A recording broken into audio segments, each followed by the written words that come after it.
country that can fight global terrorism while strengthening democracy, and for having undertaken devolution faster and more comprehensively than almost any country that has undertaken it in the last century. For having an economy that has continued to grow in the middle of a global slump. We are a country whose political and economic importance to the world is growing.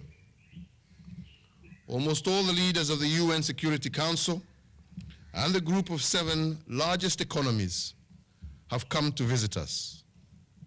Not for show, but reflecting the place we increasingly enjoy in the world, our central role in regional peace and stability, our leadership on matters of environmental protection, and the development of renewable energy resources. There are over 60 major global companies with their regional or continental headquarters in Kenya. They tell me that their Kenyan staff are as competitive as the best the world has to offer. From here, they reach into every part of our continent, aided by our improving infrastructure and the skills and hard work of our people. We are a country on the move, and I am proud that the efforts of my administration have had a lot to do with this advanced stature and achievement. We are a developing country in the poorest continent in the world. We are a country in one of the toughest and most conflict-prone regions in the world. Great nations with wealth and jobs for all are not built quickly or easily. But I am proud of what we have achieved in a mere 50 years. The wise decisions we have made as a people have kept us from the successful coups and disastrous wars that too many of our neighbors have suffered from. We must be able to remember where we have come from and how much we have achieved, even as we continue to urgently undertake a process of transformation during this generation and the ones to come. Fellow Kenyans, we require morale and hopefulness if we are to harness our energies and work toward the vision of a prosperous, secure, and fair Kenya that every generation of Kenyans have worked towards and passed on to their children. I am profoundly aware that we are a country with serious challenges to overcome. Our country remains under threat from global terrorism, even as my administration's policies and investments have minimized the number and severity of attacks. There are too few jobs for our young people who have become even more educated. Too many families are suffering from alcoholism among father and sons, and it is why I've enhanced efforts to eliminate illegal liquors. Fellow Kenyans, while we have made strong investments in health and maternal and infant mortality, too many Kenyans are still dying from preventable and treatable diseases.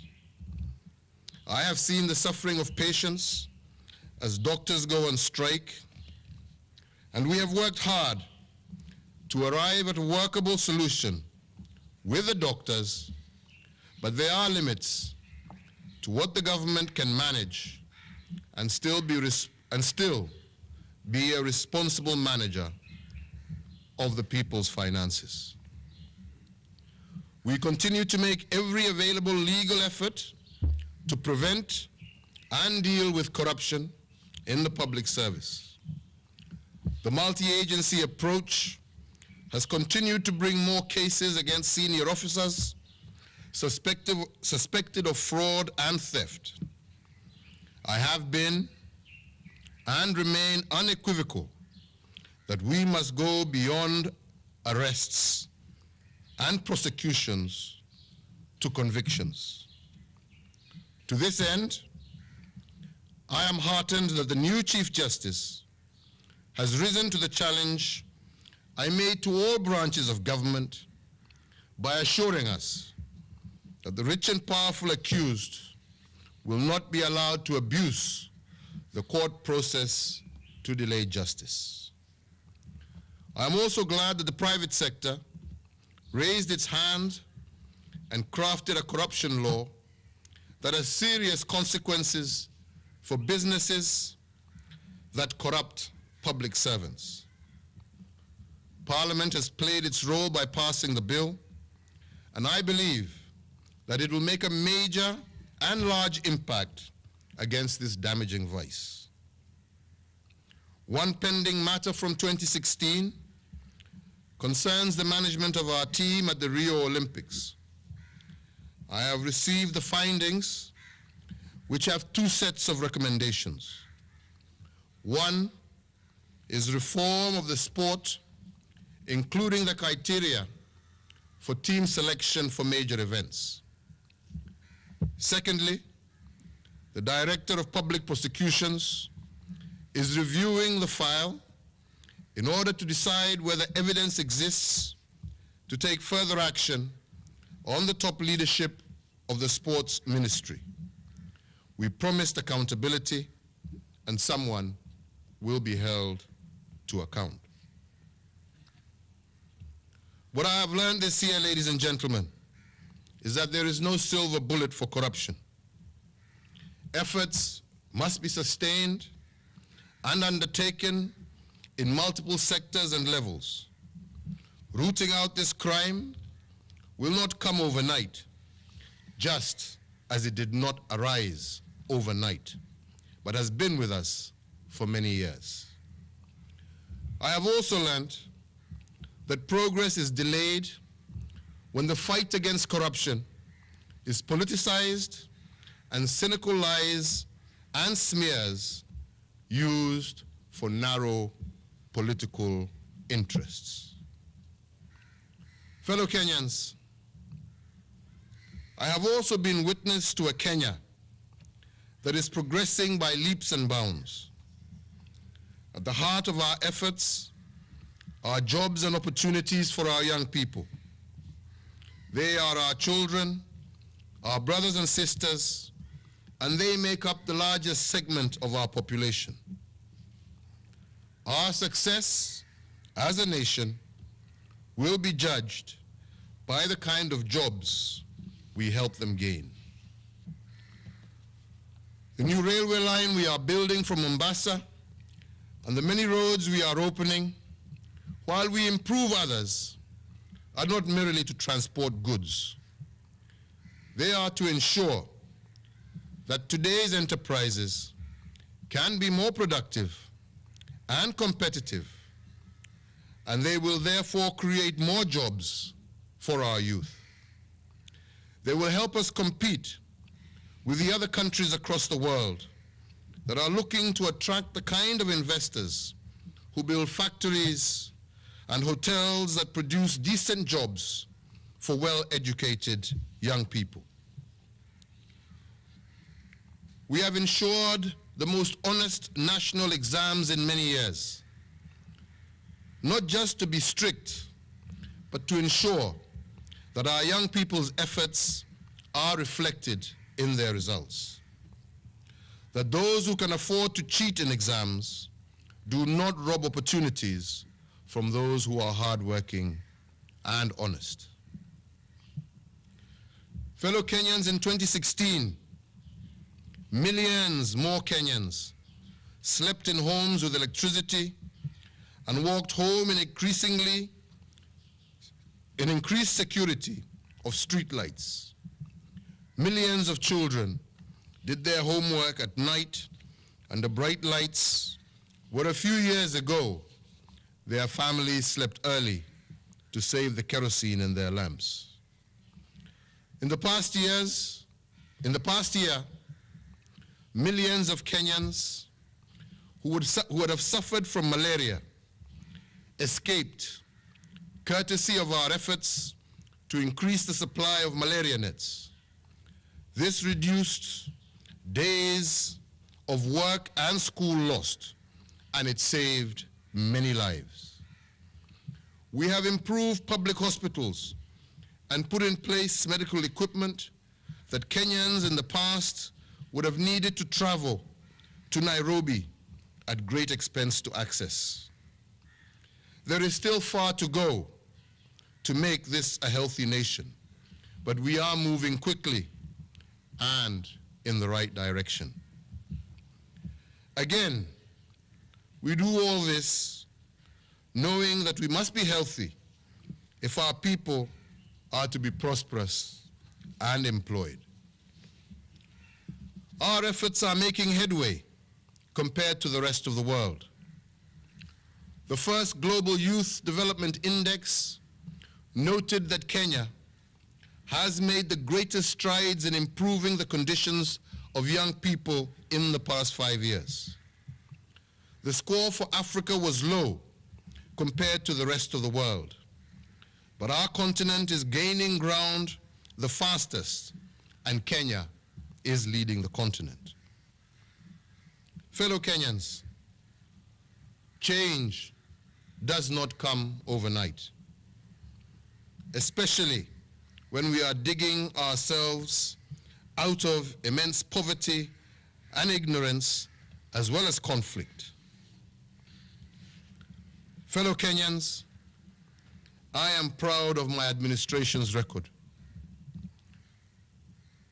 By August, I know it will be clear to most Kenyans that we have managed to do more than any previous administration and more than most other countries with a comparable profile.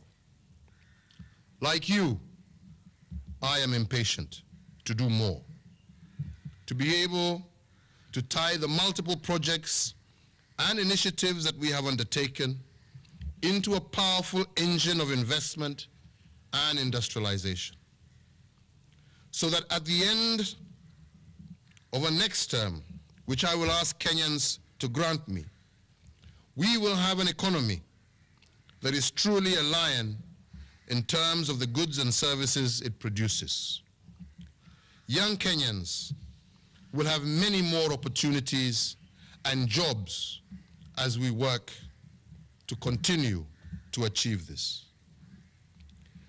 Having said that, I want to say to all Kenyans, we will not allow our efforts and those of millions of Kenyans to be destroyed by politicians who seem to have embraced the lesson that confrontation and provocation are the only way for them to operate politically. They have announced demonstrations and even the so-called mass action in the coming days. Let us be honest with one another when assessing what they mean by mass action. In the past, when politicians have used this phrase, they have meant violence is on the way. I tell our young people, do not allow yourselves to be used so badly. These people care nothing for you. Their way is the way of division and agitation, not development and building.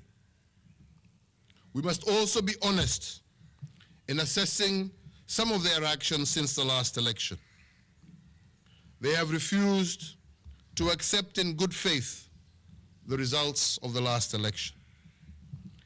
They have kept up a hue and cry that they were the victims of rigging, despite no credible election observer agreeing. They have threatened to make Kenya ungovernable.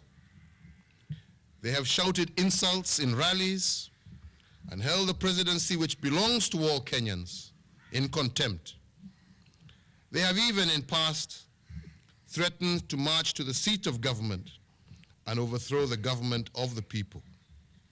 This, fellow Kenyans, is not opposition politics. This is disruption and undermining of our country.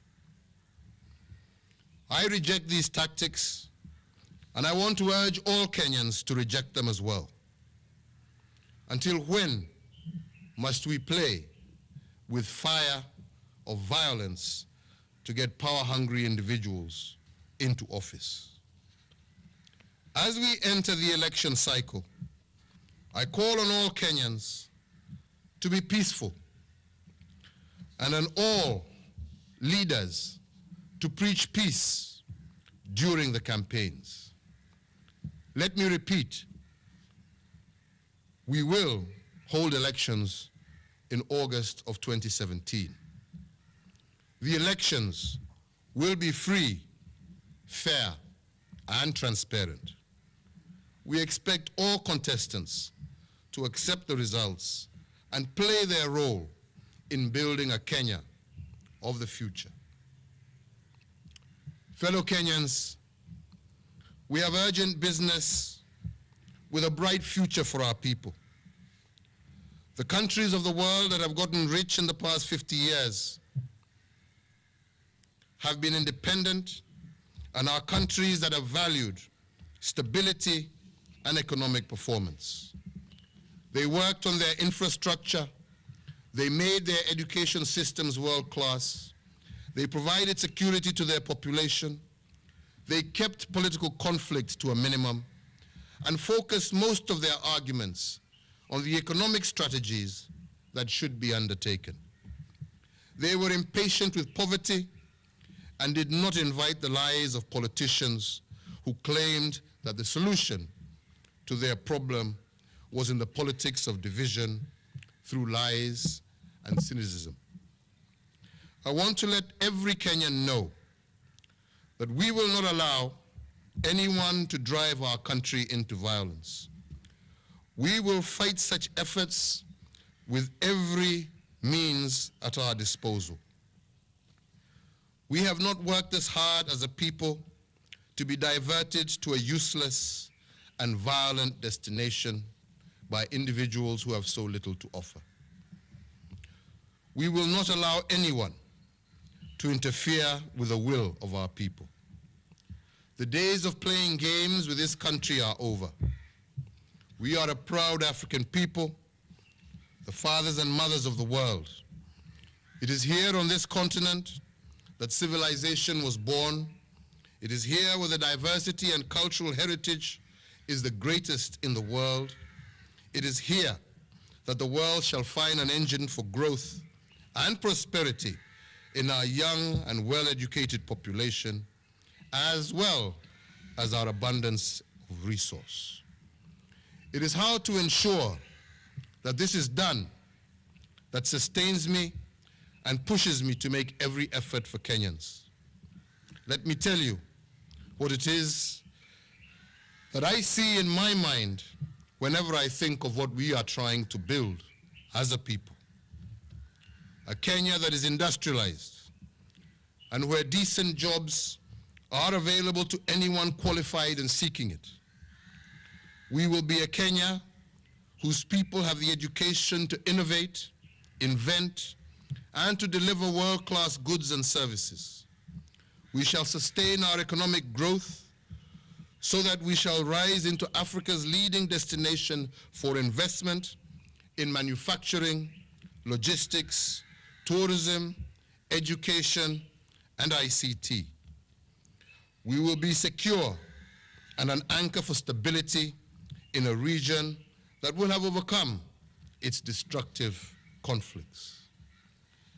None of this will come overnight, but considering how far we have come in the last 4 years, I know that we will make giant strides in the next 4 years. I intend to travel to every corner of this country in the coming months I will listen to your concerns and work with you to make things better for you and your families. I invite all of you, and especially those in the opposition, to join me in the work